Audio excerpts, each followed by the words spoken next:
안녕하세요. 저는 연세의대 용인세브란스병원 신경과 김윤중 교수입니다. 치매는 인지기능이 떨어져서 혼자 독립적으로 생활할 수 없는 수준이 된 상태를 말합니다. 치매를 일으키는 질환으로 알츠하이머병은 일반인들도 많이 알고 있는데 루이소체 치매는 비교적 흔한데 잘 진단이 상대적으로 덜 되고 있고 일반인들도 잘 모르고 있는 경우가 많아서 오늘은 루이소체 치매에 대하여 말씀을 드리겠습니다. 치매를 일으키는 가장 흔한 퇴행성 질환은 알츠하이머병입니다. 전체 치매 환자의 한 50~60%가 알츠하이머병에 의한 치매라고 생각을 하고 있고, 두 번째로 흔한 것이 루이소체 치매입니다. 한 20~30%가 이거라고 생각을 합니다. 경우에 따라서는 알츠하이머병하고 루이소체 치매가 같이 가지고 있는 환자도 있습니다. 루이소체 치매는 알파시뉴클레인이라는 단백질이 변성돼서 뇌조직에 쌓이면서 뇌세포를 파괴하게 됩니다. 반면에 알츠하이머병 치매에서는 아밀로이드나 타우라는 단백질 때문에 이게 뇌조직에 쌓여서 뇌신경세포를 파괴하게 되고, 즉 루이소체 치매와 알츠하이머 치매는 뇌세포를 파괴하는 원인이 되는 단백질이 다르고, 따라서 환자가 증상의 차이를 보이게 됩니다. 알츠하이머병은 초기에 주로 기억력 장애로 나타납니다. 즉 환자가 같은 질문을 반복하거나 아니면 최근 일을 기억을 못하고 혹은 이런 기억력 장애를 주로 초기에 호소하는데, 루이소체 치매 환자들은 발병 초기부터 이런 인지저하나 기억력 장애뿐만이 아니라 굉장히 다양한 신경학적 증상을 보이고 있는데요. 제가 증상이 화려하다 이런 표현을 한 번씩 쓰는데, 환자들이 환시를 호소해서 헛것이 보인다고 하거나 아니면 천장이나 벽에 있는 물체가 이상한 모양으로 왜곡되어서 보이기도 하고, 또 낮에 심하게 자주 졸고 멍한 상태로 있는 경우가 많고, 또 정신이 맑았다 흐렸다 하는 게 반복되면서 기복이 굉장히 심하고, 파킨슨병 환자 같은 증상이 동반되기는 하는데 손을 떨지는 않지만 동작이 느리거나 아니면 보행장애가 있어서 자꾸 넘어지기도 합니다.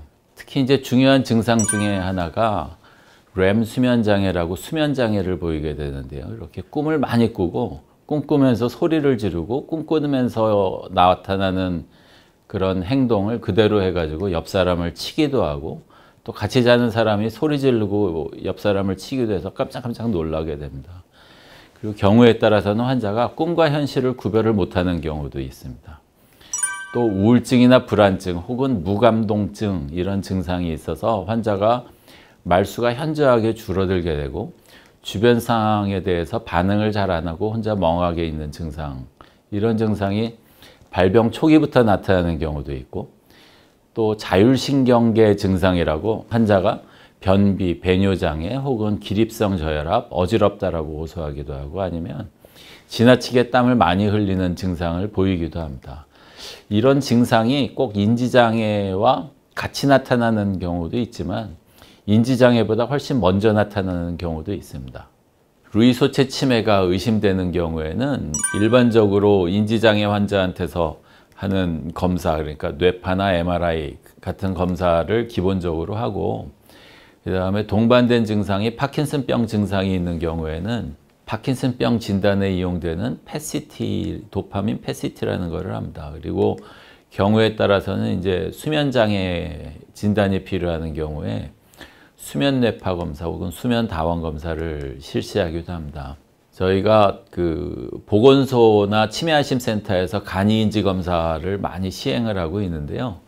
이것만으로는 루이소체 치매를 진단할 수는 없고, 이것보다는 훨씬 정밀한 신경심리 검사를 해야 됩니다. 아쉽지만 루이소체 치매의 완치 방법은 없습니다. 그렇지만 루이소체 치매 환자들이 약물 효과가 굉장히 좋은 환자들이 좀 있습니다. 그래서 특히 이런 아까 멍한 증상이 있다라고 했는데 무감동증이라고 하는 멍한 증상이나 환시 같은 거는 약에 잘 반응을 합니다. 그래서 적절한 약제를 충분한 용량을 쓰는 게 굉장히 중요하고, 가장 중요한 거는 루이소체 치매 환자들이 그 약물 부작용을 굉장히 흔하게 보이고 있습니다. 그래서 꼭 필요한 약만을 정량을 쓰는 거가 굉장히 중요합니다. 그래서 특히 항도파민성 약물, 항정신성 약물, 혹은 항콜린성 약물 이런 약들은 환자 증상을 악화시킬 수 있으니까 주의를 요해서 사용을 해야 합니다. 루이소체 치매 발병의 고위험군은 노인에서 치매가 없더라도 다음 증상이 동반된 경우에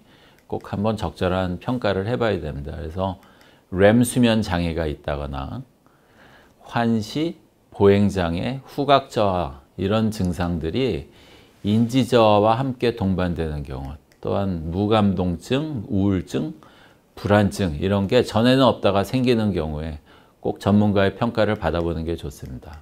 치매 예방을 위해서 가장 권장하는 거는 운동, 공부, 그 다음에 사회활동, 인간관계 유지 이런 게 굉장히 중요합니다. 그래서 일반적인 치료 원칙이 제일 중요하고 유산소 운동도 좋고 근력 운동도 좋고 보행장애가 있어서 낙상의 위험이 있는 상태가 아니면 약간의 숨이 찰 정도의 운동량을 갖는 게 좋다라고 하고 근력 운동하면 좋습니다. 파킨슨병 증상, 특히 보행장애가 있는 분들은 운동하다가 낙상하면 오히려 위험할 수가 있으므로 굉장히 주의를 해야 되고 치매 예방에 제일 좋은 거는 공부입니다. 그래서 뇌를 많이 사용하는 것이 치매 예방하는 데 가장 중요하고 새로운 거 배우는 게 좋고 취미 활동 아니면 제일 좋은 거는 배워서 남한테 가르쳐 주는 게 제일 좋다라고 하고 너무 복잡하게 생각하지 말고 신문 열심히 읽고 사설까지 열심히 읽고 아니면 본인의 하루 생활을 일기나 일지 이런 거 쓰면 굉장히 좋습니다.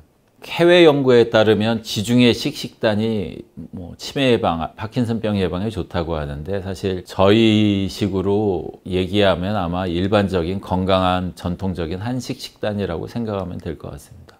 제가 앞부분에서 렘 수면 장애가 있으면 루이소체 치매의 고위험군이라고 했습니다. 렘 수면 장애는 파킨슨병이나 루이소체 치매가 발병하기 전에 선행하여 나타나기도 하고 어떤 경우는 한 20년 전부터 렘 수면 장애 증상이 나온다는 사람도 있고 또 경우에 따라서는 발병하면서 동반되기도 하고 이게 있다가 없어지는 사람도 있습니다. 이런 렘 수면 장애 증상이 있는 경우에는 반드시 파킨슨병 전문가나 아니면 인지장애를 전문적으로 보는 의사 선생님을 찾아서 환자의 상태에 대해서 진찰과 상담을 해보는 것이 좋습니다. 루이소체 치매나 파킨슨병 고위험군 선별을 위한 렘 수면장애 질문지. 지난 20년 동안 잠을 자면서 잠꼬대를 심하게 하고 소리를 지르거나 손을 공중에 휘젓거나 옆 사람을 치거나 혹은 발길질을 한다고 배우자나 같이 자는 사람에게 들은 적이 있습니까? 혹은 보호자가 이와 같은 환자의 수면 중 행동을 본 적이 있습니까?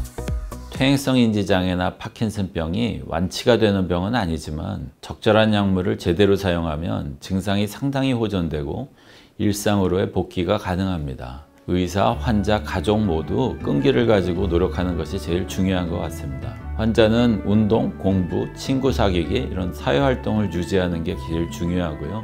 또 저희가 외래에서 환자 보다 보면 약물 부작용을 겪고 있는 사람들이 의외로 많습니다. 그래서 막연하게 몸에 좋을 거라고 너무 많은 약을 먹거나 아니면 남이 좋다라고 해서 영양제를 과하게 복용하는 것보다는 의료진과 잘 상의해서 꼭 필요한 약을 정량, 경우에 따라서는 충분한 양으로 늘리는 것이 굉장히 중요합니다.